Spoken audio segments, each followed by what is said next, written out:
Kick out Bussy Anand அப்படிங்கிற hashtag நேற்றைக்கு முதல் நாள் சமூக வலைதளங்கள்ல ட்ரெண்டிங்காக மாறியது. இந்த கிக் அவுட் புஷி ஆனந்த் அப்படிங்கிற இந்த ஹேஷ்டேக்கை யார் போட்டான்னா, கடந்த ஓராண்டு காலமாக தாவேகாவிற்காக விர்ச்சுவல் வாரியர்ஸாக செயல்பட்ட விஜயினுடைய பரம ரசிகர்கள்.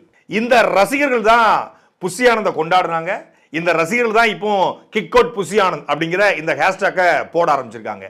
இது போடுறதுக்கான மிக முக்கியமான காரணம் என்னன்னா, தாவேகாவுடைய தலைமை அலுவலகம் பனையூர்ல இருக்கு இல்லையா, அந்த அலுவலகத்திற்கு கிட்டத்தட்ட 16 நாட்கள் கழித்து மரியாதைக்குரிய புஷி ஆனந்த் அவர்கள் வந்தாரு. 14 நாட்கள் சிறையிலிருந்து வெளிவந்த கரூர் மத்திய குடும்பத்தார்களும் வர்றாங்க. புஷி ஆனந்தோட காலில் போய் விழுந்த ஒரு புகைப்படத்தை ஏதோ ஒரு ஊடகம் ஒளிஞ்சிருந்து கேமரால படம் முடிச்சு வெளியே போட்டுருச்சு. இதை பார்த்து ஒட்டுமொத்தமான சமூக வலைதள மத்த கட்சிகள், ஏனியா நீ மத்த கட்சியை கொத்தடிமைங்கிற, ஊப்பிங்கிற, அடிமைங்கிற, நீ என்ன பண்ணிக்கிட்டு இருக்கிற? ஒரு கட்சியுடைய பொதுச் செயலாளர் ஒரு மாவட்ட செயலர் எதுக்கு விடணும்? அதுவும் பொது வழியில ஒரு கல்யாண நாள், ஒரு காது குத்து, ஒரு திருமண நாள், ஒரு முக்கியமான நல்ல நிகழ்ச்சினா ஒரு பெரிய மனுஷன் காலில் விழுறது தப்பு கிடையாது. ஆனா இவர் பெரிய மனுஷனும் கிடையாது, இங்க கல்யாண நாளும் கிடையாது. சிறையிலிருந்து வெளிவந்து இவர் என்ன ஜட்ஜா? ஜட்ஜு காலில் கூட விழ வேண்டிய தேவையில்லை.